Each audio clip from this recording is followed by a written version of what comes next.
ఉస్మానియా గడ్డ మీద దాచిన విల్లంబులన్నీ ఉస్మానియా గడ్డ మీద దాచిన విల్లంబులన్నీ నిగిస్త తమ్ముడ పల్లి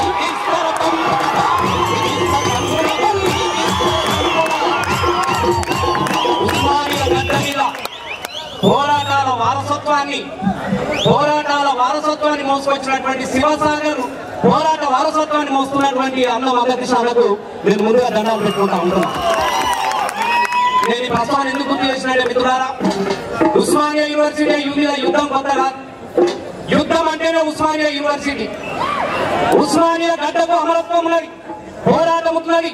ఇదే ఉస్మానియా గడ్డ మీద నేను మొదటిసారిగా మల్లకృష్ణ లాఠీల తూటాలు పిల్లల మీద పడతా ఉంటే అందరినీ తల్లిబడిలాగా తీసుకొచ్చి అక్కడ నిలబడి ఒక యుద్ధం చూపించాడు.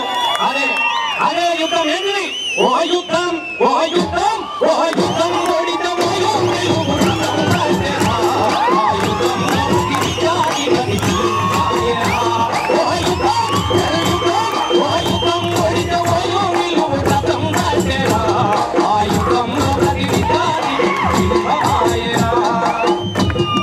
ఈ రోజు లెక్క ఆ రోజు స్వేచ్ఛలేదు. విమలంగా నేను అప్పుడే వచ్చిన బాలమూరు పోయి ఎక్కడ చూసిన పోటీలు, క్యాంపస్ మొత్తము బందీగానై, కాకి తుపాకి చుట్టూ గోడై, కాపలా కాస్తూ ఉన్నా గాని ఆగని ఆరాటం, తమ్ముడు చేసేర పోరాటం.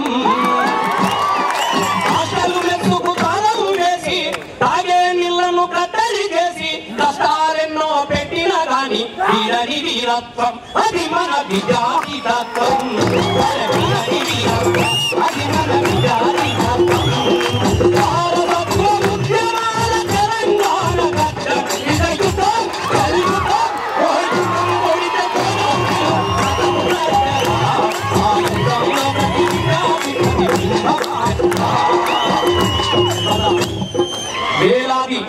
వేలాది ప్రతిబింబాలకు నాయకత్వం వహిస్తున్నటువంటి అన్న మల్లకృష్ణ మాదిగ గురించి నేను ఈ విషయాన్ని ఎందుకు ప్రస్తావిస్తున్నానంటే, కౌరవుల వైపు చాలా మంది ఉన్నారు, అధర్మం వైపు చాలా మంది ఉన్నారు, కానీ ధర్మం కోసం పోరాడిన పాండవుల వైపు ఒక్క శ్రీకృష్ణుడు మాత్రమే ఉన్నాడు. ఇలా తెలంగాణ కృష్ణుడు మల్లకృష్ణ. ఇది ధర్మ విజయానికి తేడా లేదు. మనం విజయం సాధించబోతున్నాం. ఈ సందర్భంలో నేను ఒక విషయాన్ని ఇందాక చాలా మంది పెద్దలు మాట్లాడి ఒకరంటారు టీవీలో, నిన్న నేను చూసిన వాళ్ళు ఒక మాట అన్నట్టు ఎంత విచిత్రమైన పరిస్థితి అంటే, ఇక్కడ ఎల్బీ నగర్ స్టేడియంలో సభ జరిగింది. సభ జరిగినప్పుడు చాలా మంది మాట్లాడుతూ ఉన్నారు మా నాయకులు ఇట్లా. అరే వాళ్ళే అంటున్నారు, అరే ఏ రావానికి పాట లేదు ఆట లేదు, ఏ పాట రావి కెవ్వు కేకలు అని ఎవరని పాట. అరే ఎవరి జీవితం ఉంటే పాట ఉండదు రా నాయన, నీకు పాటల పుట్టిన ఎక్కడున్నది, నీకు కష్టం ఎక్కడ ఉందో సుఖం తప్ప. వాని పాటలు వాళ్ళే రాసుకున్నారు. ఏమని రాసుకున్నారు? గుడివాడకెళ్ళాను, గుంటూరు పోయాను, ఎల్లూరు నెల్లూరు ఎన్నెన్నో తిరిగాను, ఏడబోయినా ఏడ చూసినా ఏదో కావాలంటారు. ఎవరు రాసింది పాట? ఎవరు రాసింది పాట? నీవాడు రాసిండ్రా నీ చరిత్ర మీద. కానీ నా తెలంగాణ మట్టి మీద, నా గడ్డ మీద ఏ పాటలు వచ్చినాయి? పల్లె పల్లె నా పల్లెలు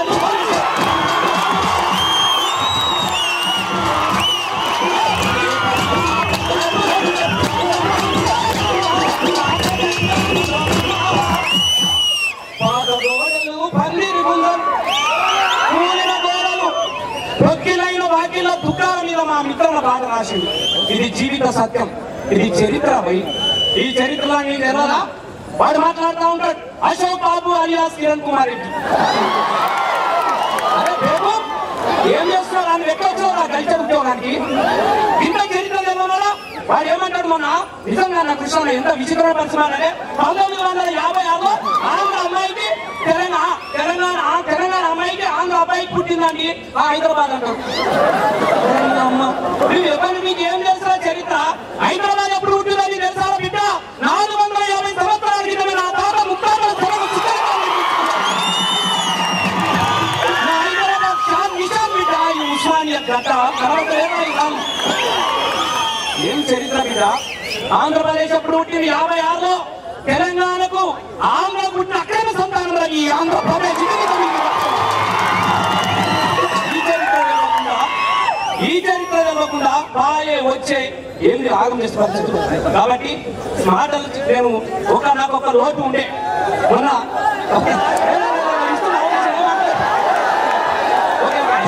అయితే ఈ విషయాన్ని ఎందుకు నాకు వాస్తవం ఒక లోటు ఉండే నేను మొన్న నిజంగా చెప్తున్నాను. అందరికి కూడా మీ అందరికి దగ్గరికి వచ్చి ఆలింగనం చేసుకోవాలంత ఆనందం ఉన్నది తమ్మి.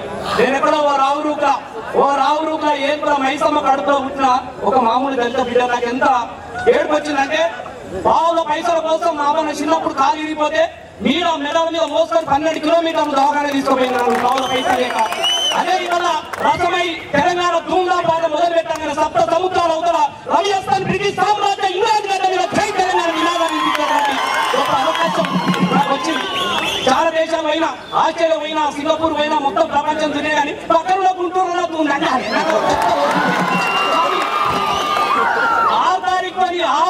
అది కూడా నా కోరిక తీర్చే అవకాశం నాకు ఇచ్చినందుకు మళ్ళీ మా కృష్ణకు దండం.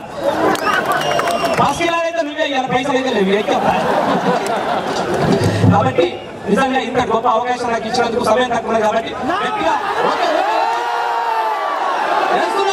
వేస్తున్నా అంటే విజయంలో పరిస్థితి ఏంటంటే అసలు ఒకటేనా ప్రపంచంలో చాలా దేశాలన్నీ మనం చూసిన విధానం అసలు ఎంత విచిత్రం అంటే పొద్దున వాడు పొట్టి శ్రీరాములకు పాలాభిషేకం చేస్తున్నాడు. అశోక్ బాబు వాడు నీళ్ళు పోతున్నాడు కిందికి. అరే నీ అమ్మ భవిష్యత్తు పొట్టి శ్రీరాములు ఎందుకు చచ్చిపోయాడు ఎవరా వాడు విడిపోవడానికి చచ్చిపోయినా మద్రాసు నుంచి ఎవరు కలవడానికి వాడు కాదు మొక్కలాంటి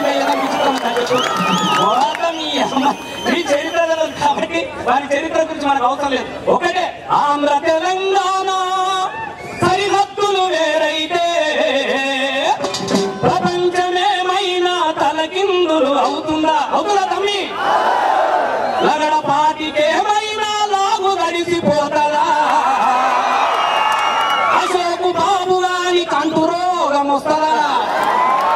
కర్నూలు ఎవరైనా కాకులెత్తుకెళ్తాడా?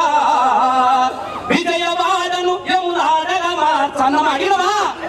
ఏమనమో మా తెలంగాణ పరిధిలో పేరు మీరు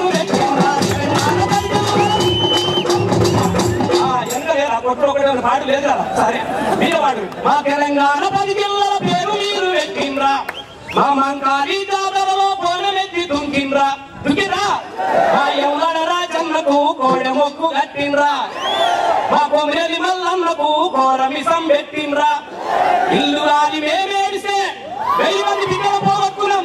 ఇల్లు గాలి మేమేడిస్తే మీకేలో రాలినట్టు ఇది యాభేలో రాలినట్టు ఇల్లు గాలి మేమేడితే మీకేలో రాలినట్టు తెలంగాణ జన్మకాడ అడ్డ వచ్చి పంటూరు పోయి అవ్వ నీకు మీసం లేదా జర్ర రోషం లేదా లేక వెనకటి మా తాతగంటేనే పుట్టిండ్రా.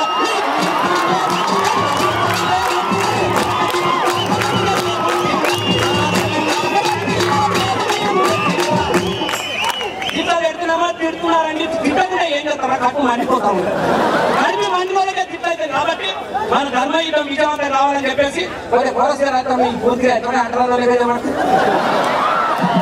తీసుకోతాం ఒకసారి అందరూ గుంటూరులో 6 తారీఖు నాడు సభ విజయవంతం కావాలంటే గట్టిగా మీరు దండలు మోగించాలి. సప్పట్లో ఎట్లా మోగిస్తారు కొట్టు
కొట్టాల్సింది మీరే.